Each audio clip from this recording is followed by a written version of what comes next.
Hello বন্ধুরা, চলে এসেছি নতুন একটা ভিডিও নিয়ে, মুভি রিভিউ এ বস।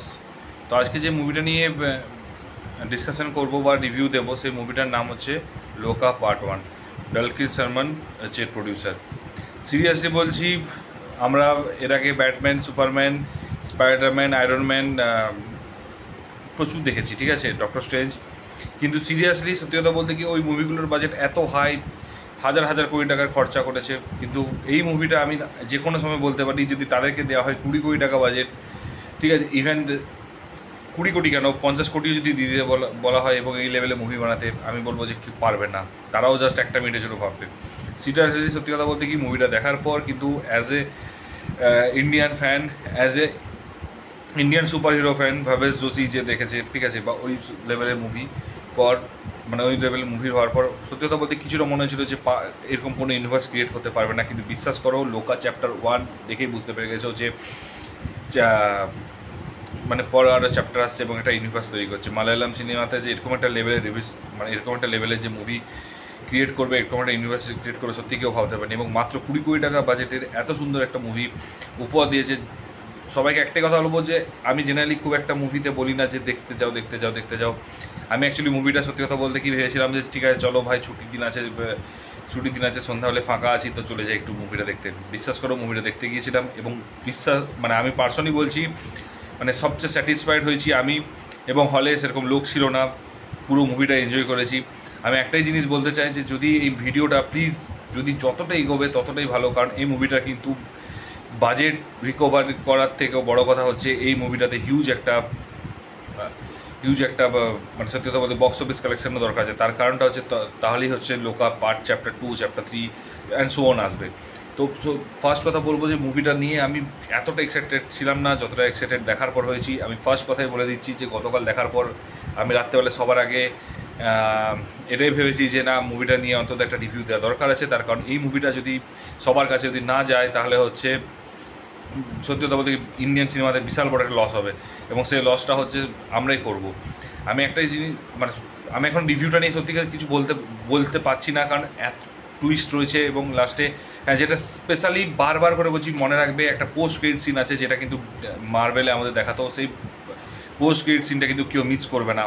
সত্যি কথা বলতে কি, যে 15 জন 20 জন লোক ছিলাম, তার মধ্যেও হচ্ছে মানে সত্যি কথা বলতে 20 জন যদি লোক থাকে তো 18 জন উঠে চলে গিয়েছিলো। আমি কিন্তু ওয়েট করছিলাম যে না, দেখি কী হয়। এবং সত্যি কথা বলতে পোস্ট ক্রেডিট সিন উফ, অসাধারণ, দারুণ লেগেছে।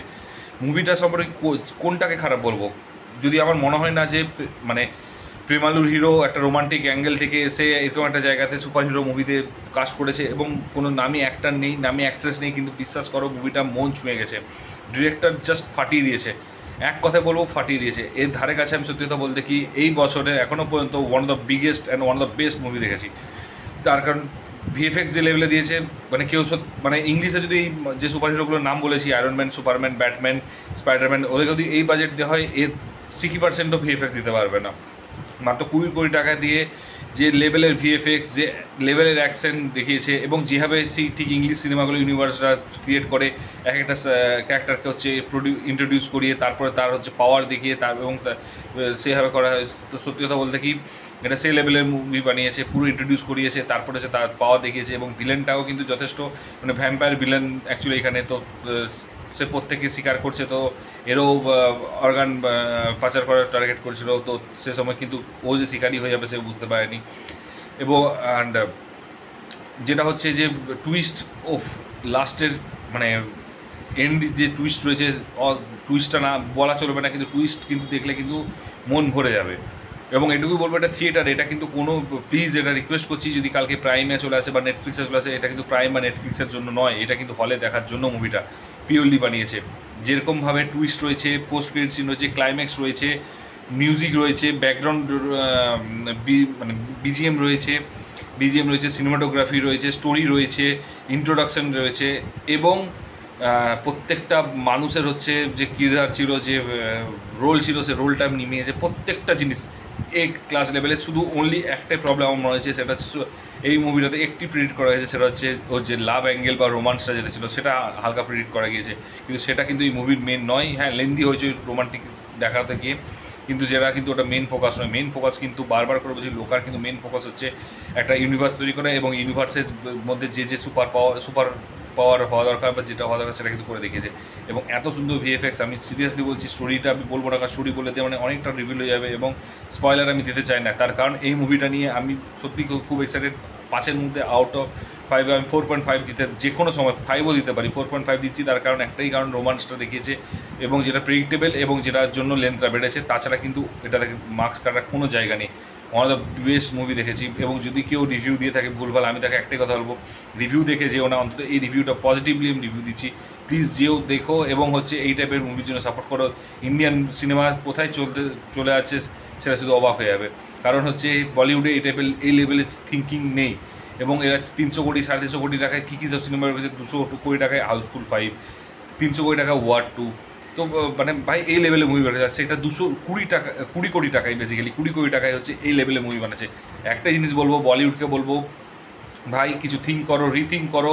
এবং ডিরেক্টরদেরকেও বলবো এবং স্টোরি রাইটারদেরকেও বলবো যে অন্তত এই মুভিটা এরকম টাইপের কিন্তু থিঙ্ক করো, তাহলেই তো হবে। তোমাদের হাতে বাজেট আছে, তোমাদের হাতে যথেষ্ট মানে যথেষ্ট বড় বড় হিরো রয়েছে। এটা কাইন্ডলি, এটা হাম্বল রিকোয়েস্ট, যেরকম থিঙ্কিং করো এবং এই মুভিটা প্লিজ দেখো, মাস্ট ওয়াচ মুভি। আমি এইটুকু বলতে পারি যে মুভিটা এই যে 9 মাসের মধ্যে আমার হচ্ছে one of the finest movie লেগেছে এই টাইপের মুভি। এবং আমার মনে হয় সিনেমা হিস্ট্রিতে, ইন্ডিয়ান সিনেমা হিস্ট্রিতে এরকম লেভেলের সুপার হিরো মুভি কিন্তু সত্যি দেখা যায়নি। এর আগে যে বললাম 2-3টে বেরিয়েছে, সেগুলোর থেকেও অনেক অনেক বেটার, গ্রাফিক্স থেকে শুরু করে। তো এটুকুই বলবো, দেখা হচ্ছে পরের ভিডিওতে। সবাই সাবধানে থেকো, ভালো থেকো। যদি ভিডিওটা ভালো লাগে লাইক করো, শেয়ার করো, এবং যদি কেউ সিনেমাটা দেখে থাকো কাইন্ডলি কমেন্ট করো তোমার কীরকম লেগেছে, কত স্টার তুমি দিতে চাও। আর যদি চ্যানেল নতুন হও ডেফিনেটলি হচ্ছে সাবস্ক্রাইব করে দিও, আর বন্ধুদেরকে একটু বলো। Take care, bye by.